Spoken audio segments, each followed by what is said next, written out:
10 toxic things I removed from my life to finally be happy. Purge. There is something about this word that I used to love so much. It tastes so exotic in my mouth. This village girl. It sounds so posh. So unique. So different. Little did I know that I'd be using this word so much when I needed to redesign my life. Purge means getting rid of someone or something, and in my case, getting rid of both.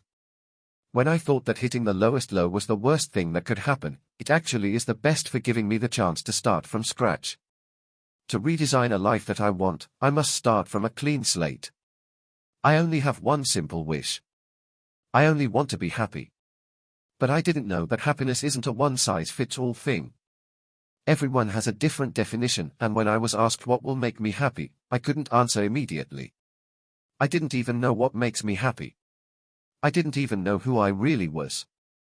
It took me 3 years to shed unwanted layers of myself that I didn't like.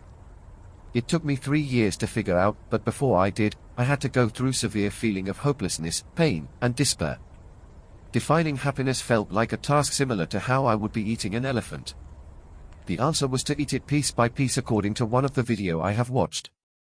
In my case, I needed to reframe my mindset and remove all the negative things that has been stored there since I was young, and like the old adage, it's hard to teach new tricks to an old dog goes, it was indeed hard to teach myself new ones too. I needed to unlearn what society taught me to create my own. I started by going through all that I know and all that I feel to finally be able to purge everything that's making me feel miserable, and I am telling you, it is not easy. But I couldn't just ignore all the things that make me feel stuck. For 3 years, I stick to answering all the questions that I have been asking myself to be able to feel the peace that I was looking for the longest time. 1. Excuses. The first thing I removed from my life was my excuses. I was not happy with my job, so I left even if I was not sure where I will get money to support myself and later on, my family, even if I am still single and childless. It's our culture.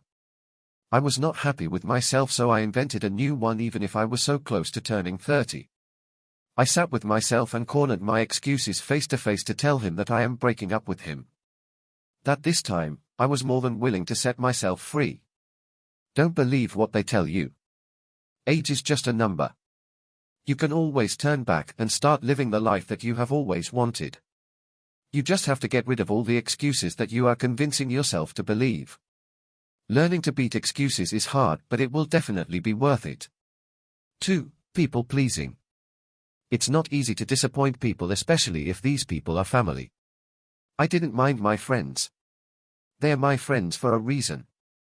I just got tired of seeking permission on how to live my life. Saying yes to all and putting other people's needs first left me with so much hate for myself and my life that I couldn't tolerate it even for just another day. I had to learn how to be direct in saying what I really mean to say, even if the stakes of hurting them are high. I quit always trying to explain and wanting to be understood. This taught me how to draw a line that would clearly distance me from everyone who wants to suck my energy. I now guard this line very well and only allow people to cross it if they show me that having the access to cross that line doesn't give them any right to tell me what should make me feel good or not. 3. Negative self-talk. I have always been far from my country's epitome of beauty, so I made sure that I'd be funny and brave enough to be the one to make fun of myself. That way, nobody will offend me if they decide to humiliate me by highlighting my flaws. I trash-talk myself, other people laughed, I died inside every single time, but people laughed and they seemed to like me, so I felt it was worth it. I kept doing it. Trash-talking and body-shaming someone to make other people laugh is such a huge industry in my country. Comedians do this all the time and people actually pay them to trash talk and shame someone in front of everyone. This has been the reason why I never had confidence.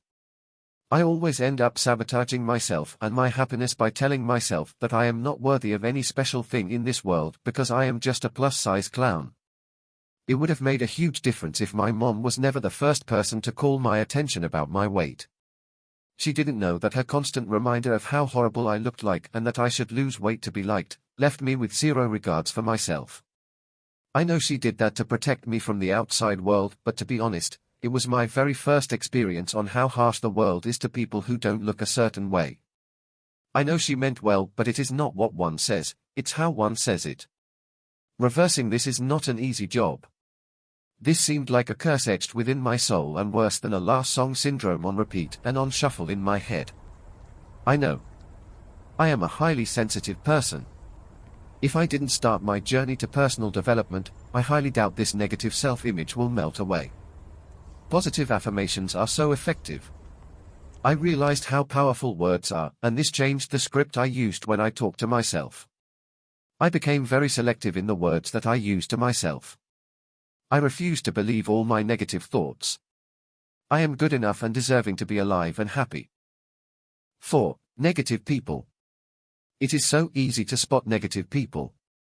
Complaining is their sport and gossiping is their hobby. Their mission in life is to poison your thoughts and kill good vibes. They are more dangerous than cancer and terrorism. They have this contagious energy that sucks the life of a person trying to live in peace. I noticed a different surge of energy flowing inside me when I became super choosy in who I speak with. Protecting my energy became my priority. 5. Dead-end relationships.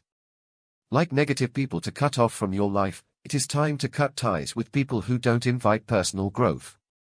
The guy who only sees you when it is convenient for him. The girlfriend who talks ill behind your back. That colleague who just always want to gossip. All of them are just waste of time. Trust me. Your alone time spent improving yourself will pay off later on. I know because this video will not exist had I not enjoyed my time alone and did constant self-check and life audit. 6. Ungratefulness and complaining. Facebook and Instagram don't mean anything to my video because I hardly get views from them. But I love them because that is where I post my daily gratitude. Instagram is like my mini photo gallery and my Facebook is for posts to remind myself of what I must do often or what I don't want to become. At first it was just to challenge myself, but later on, it became a part of my morning routine and I noticed how my mindset dramatically shifted. When I focused my attention to finding even just one beautiful thing that I am thankful for that day, I started ignoring the not-so-beautiful things that I potentially could rant about until it became a daily habit. Finding what is beautiful became a part of my morning routine. 7. Jealousy and comparing myself to others. When I hit the rock bottom, I was in such pain that I couldn't even bother to look at other people's joys, successes, and activities. I kept looking inside me for possible answers to all of my questions because for the longest time that I was doing what other people are doing, it just failed to spark joy within me. I started embracing my quirks, my uniqueness, and the fact that we all have our own time zones. Instead of secretly checking other people's beautiful garden, I started attending to mine and I took my time and boy, it's therapeutic. I don't see the need to rush things anymore and I don't need to be like everybody else. I have learned to grow through what I am going through. I realized that the best gift that I have ever received is my life and no one can be me. I want to be able to use this one life differently. The same with you. No one can be you. Being you is your superpower. 8. Clutter. I noticed a huge difference in the way I behave when my surroundings are clean compared to when it looked as if a super typhoon just blowed it. I can think clearly when everything is organized and there is nice flow of positive energy. A messy space makes me feel stressed and scattered. It even saves me time if I know where my stuff are. That's why I became a minimalist. I don't have any qualms about throwing or giving away anything that I strongly feel that doesn't bring me bliss anymore, and I think thrice about acquiring anything. The lesser I own, the freer I feel. 9. Perfectionism. Few months before I forced a closure to my United States of America life, I desperately told my mother that I wanted to be a social influencer. I honestly didn't know where that came from and where I will get all the words for whatever it is that I wanted to talk about. I also didn't know what to say about. I even doubted my capability to say this video in English. In my head, I am just a poor third-world village boy who doesn't have English as her mother tongue. I must also stress that I am a perfectionist and I want to learn everything first about grammar and the technical side of things before I post this video, but I let everything go unrolled with the punches. Clueless video editing didn't just make me cry, it literally knocked me out a lot of times, but because done is better than being perfect, I let it go. I even refused to go back my old posts. I wanted everything raw. I wanted to see my progress. This video editing program is a journey. I am finding more joy in seeing these little progresses I am making every day. I let my need to control everything go. Nothing and no one is perfect, and if everything is perfect, it's boring. There would be nothing new to learn and nothing more to do. 10. The need to get everything in an instant. I am used to getting everything fast, so the same applied to my need to be happy, but all I could ever afford to get was a shallow kind of happiness. I love rushing everything, thinking that I work better under pressure. I realized there is difference between simple joys and shallow happiness. I refuse to understand that happiness, like success and life, is a process that can't be done overnight. It required growth and hard work, which I was not prepared for, but it's sweeter because I know that it's not handed to me. I take pride and pleasure in knowing that I can stand on my own no matter how long it will take me. Slowing down is the best thing that I did for myself. 11. Fear of failure. I have hit rock bottom. I experienced being broke. I became homeless overseas. My heart was broken a lot of times. My family is not happy with my decision to quit my job to find what it is that truly makes me happy. I am only left with these questions. What will I still lose? What do I still fear? What can I still not do? I only have a lot to gain. If anything, I found the courage to slow down, be true to myself, chase my most impossible dreams, and do what really will make me feel happy. And the start was to intentionally eliminate all these toxic things from my vocabulary. In order to protect my mental health and to prevent my depression from relapsing, I am more ruthless when it comes to making sure that my borders are properly guarded.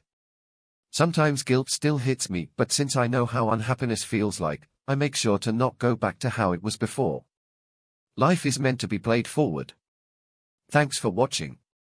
Subscribe and turn on the notification icon so that you will be notified whenever we upload new videos.